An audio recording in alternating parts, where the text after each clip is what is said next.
Hey everybody, in this video we're going to be practicing Newton's method for approximating zeros of functions. If you want to follow along, the links to the companion worksheet are in the description below. So let's get started. So the idea of Newton's method is that we take a function and its derivative and we use those formulas to approximate the zero. So we've got f of x here, and so our derivative, f prime of x, is going to equal 3x squared plus 1. And what we do is we use Newton's method to successfully get better and better approximations of where the zero of a function is located. So what we use is, first, we have to start with an initial guess. So let's say that x is 0. Now I'll call this my first guess. So what we do is we give it a subscript. So we say x of 1. What we do with that information is we take the value, 0, and we subtract f of 0 divided by f prime of 0. Okay, so 0 minus, we don't have to worry about that, f of 0. So if I plug 0 in for that, I get negative 1 over, and if I plug in that, I get 1. And so 1 is my answer. Now what that gives us is now my next value. So we call that x2. So that's 1. So we take 1 minus f of 1 over f prime of 1. So we have 1 minus, and so f of 1 now, we plug in 1 plus 1 is 2, minus 1 is 1 over, plug in 1 into here, we get 3 times 1 is 3, plus 1 is 4, and so we get 3/4. And there's our next guess.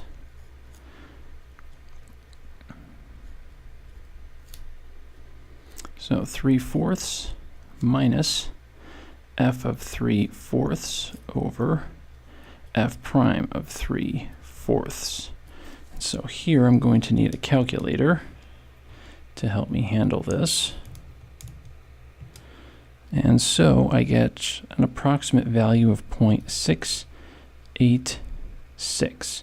Now decimals are inherent in this because what we're going to do is we want to find that the zero is accurate to 0.01. So what we want is we want to end up with answers that repeat themselves. So we have x4 is going to equal 0.686. And so I use my calculator, I get 0.682. And it just says accurate to 0.01. And if you notice, the first digit and the second digit after the decimal both match, which means if I kept going, these first two numbers aren't going to change. Now these two numbers might change, but at least as far as being accurate to within 0.01, the zero that we're looking for is 0.68. And that's what Newton's method finds for us. And if you use Texas Instruments, your calculator uses a version of this when it's finding zeros or intercepts. Let's try another one. Here we've got f of x equals x cubed minus cosine of x. So we take our derivative, f prime is 3x squared plus sine of x.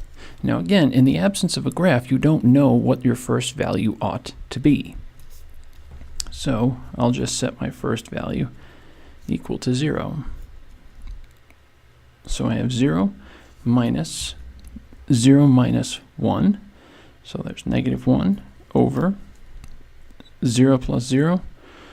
Whoops, that's no good. That is undefined. Now, does that mean there is no 0? No, that just means I just picked a bad number to start with. So we'll start again. x1 equals 1. Let's hope this one works. So we subtract 1 minus cosine of 1.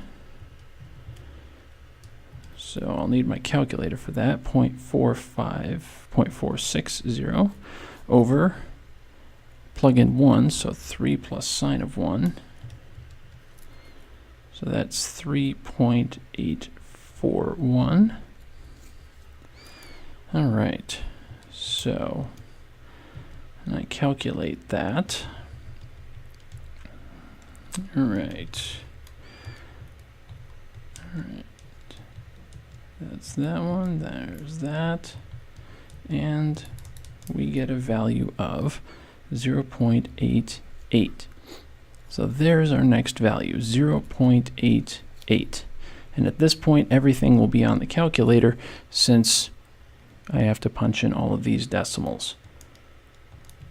So what I get is 0.866. Now I've got the first decimal to match, but not the second one. So I have to take that now. I take my third guess, 0.866. Punch that in, and I get 0.865.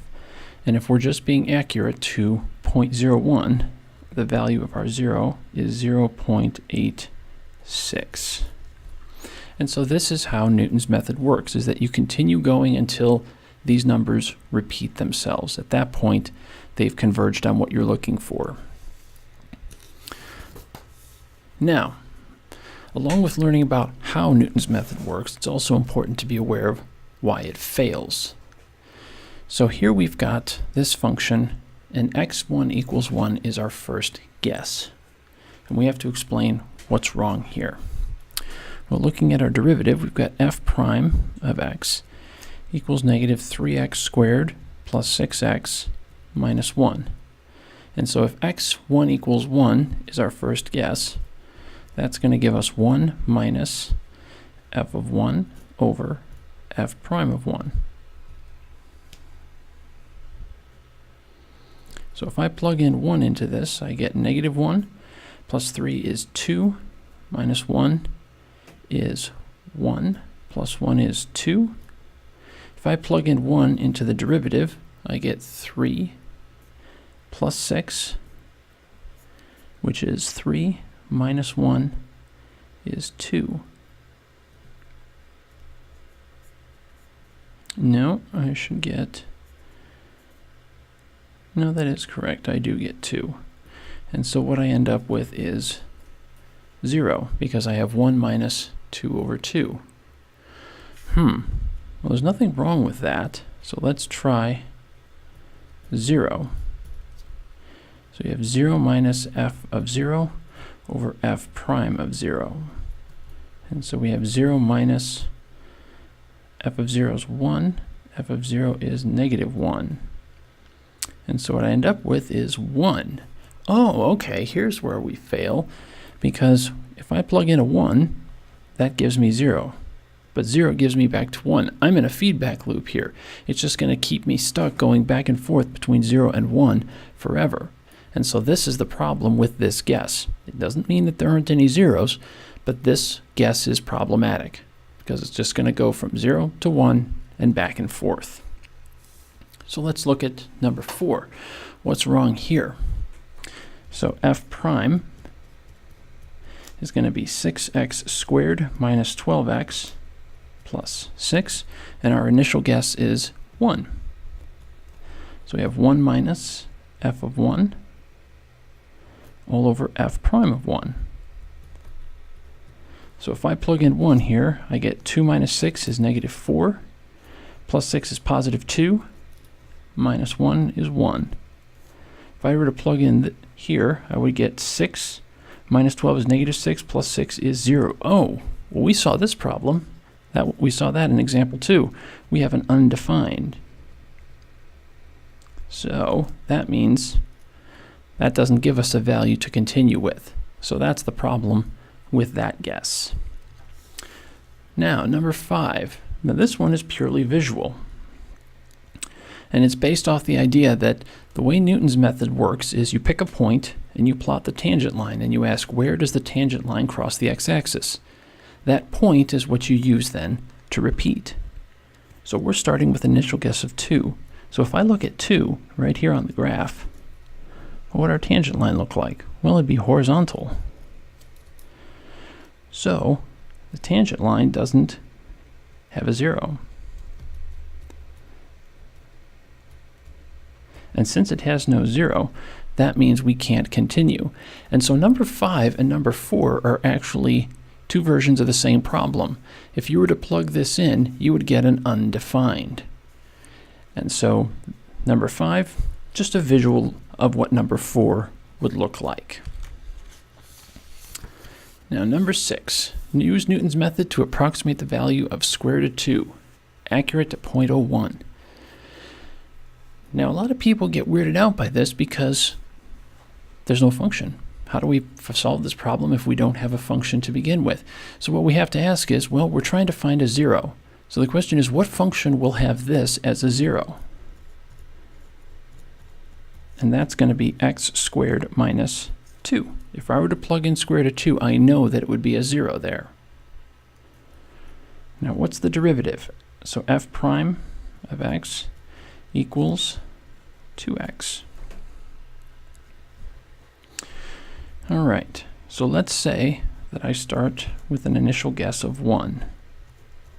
So that's going to be 1 minus f of 1 over f prime of 1. So I have 1 minus f of 1, and so I have 1 minus 2 is negative 1. And on the bottom I have 2. So that's going to be 1.5. So that's my next guess. So I have 1.5 minus f of 1.5 all over f prime of 1.5. And that's going to be 1.5 minus, the bottom is going to be 3. And so I have 1.5 squared minus 2. So that's 0.25 divided by 3. So what that gives us is 1.417.